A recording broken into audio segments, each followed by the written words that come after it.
Hi, I'm Amy, and today I want to talk to you about the facts that you need to make sure that you seek every single time on every ancestor. I can't tell you how often as a professional genealogist, I can solve a problem that somebody's been unable to solve because they missed an important record, because they didn't know to look for it or maybe even where to look for it, but that's a whole nother video. So what are the facts that you need to be sure that you check for in every person in your family tree? Now, sometimes maybe the record doesn't exist, it's been destroyed, or you haven't found it yet, but you need to know what you're missing, and you need to know that you need to be looking for it, right? And then the other thing that I'm including in this video is one of my viewers gave me her listing of how she keeps track to make sure that she hasn't forgotten to check off one of these boxes. And I want to include that in this video because it's brilliant and I love how she's done that. So let's dive in.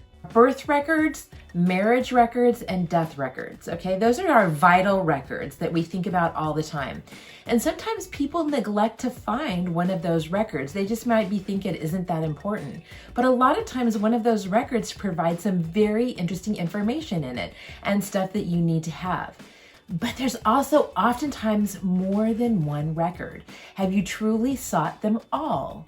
Now, frequently that you'll find on like websites like Ancestry, they have a lot of birth indexes and death indexes, but that's not the certificate.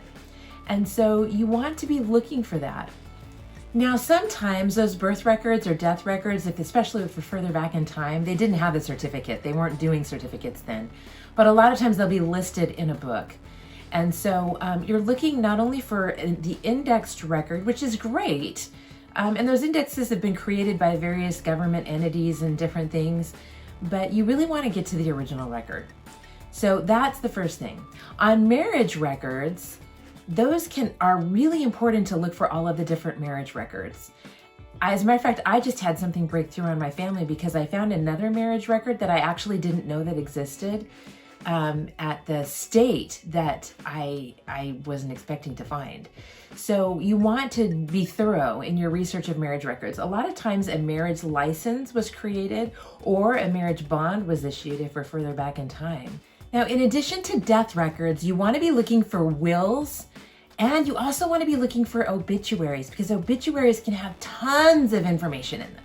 So don't forget to look for that. And then finally, you also want to find their gravesite if there is one, because you never know what information you'll find on the grave, nor the information that you might get from the people that are buried around your ancestor. So those are things that you want to make sure you always look for. Now, in addition to those things, there's a couple of other records. Now, there's lots of other records, right? I mean, like, we could go on forever about all the records that are possibly out there. But there's some that we just kind of always want to check off, all right? Like, for instance, like there's baptismal and church marriage or church death records or burial records. Yes, those all exist, but sometimes those church records are harder to find. So what are some of the other records that you want to be sure that you're looking for every single time? If it's a man and he lived during the period of a war, particularly World War I and World War II in the United States, you want to look for their draft cards or other military records. Those are super helpful. Be sure to get any additional military records from the government.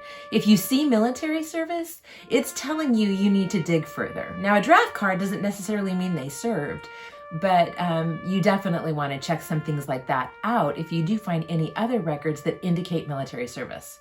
Another one that you want to look for that's frequently overlooked that has really helped me solve a lot of issues are land records. Did they own land? Do you have the information on when they got the land and what they did with the land? And then finally, kind of going along with land, you want to find their census records for every year. A lot of times people just find one or two census records and they're like, done that.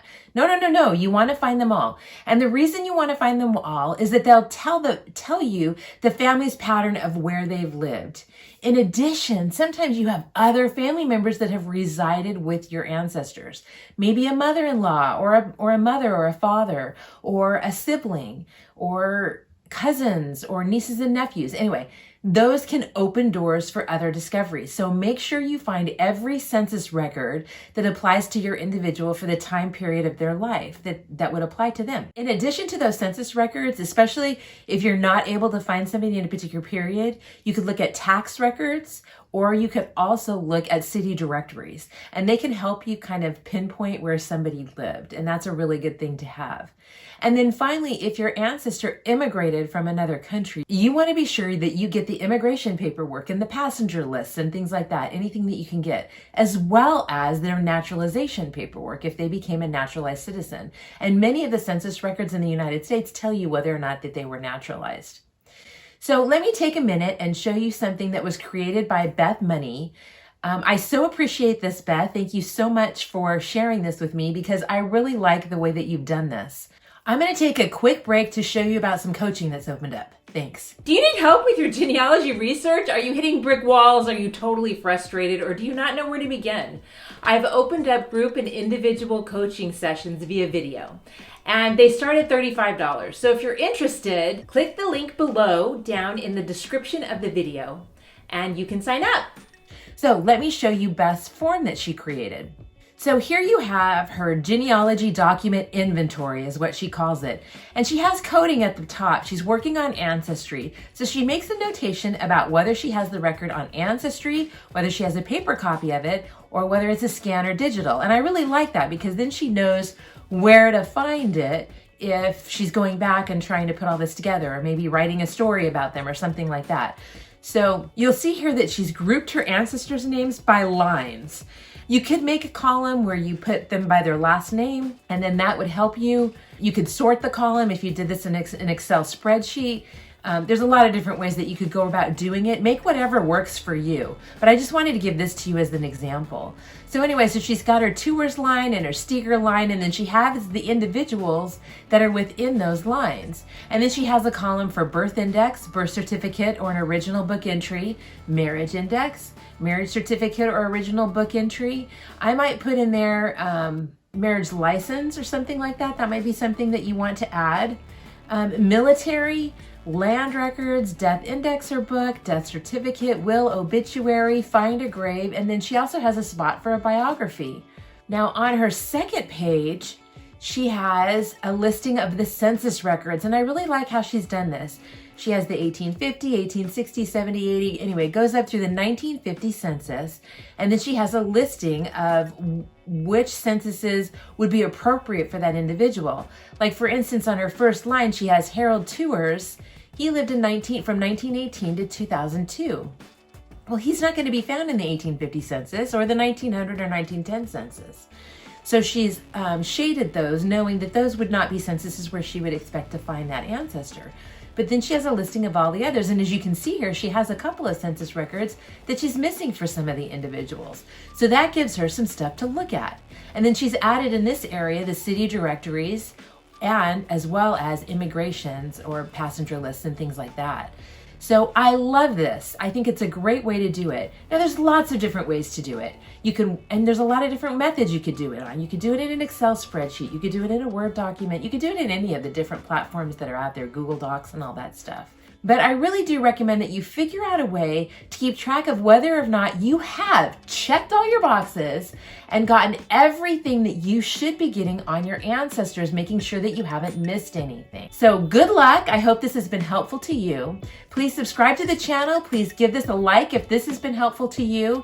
Please throw something in the comments if you have suggestions on how you've kept track of all the things that you need to make sure that you have in your genealogy tree. And I hope you have a great day. Thanks.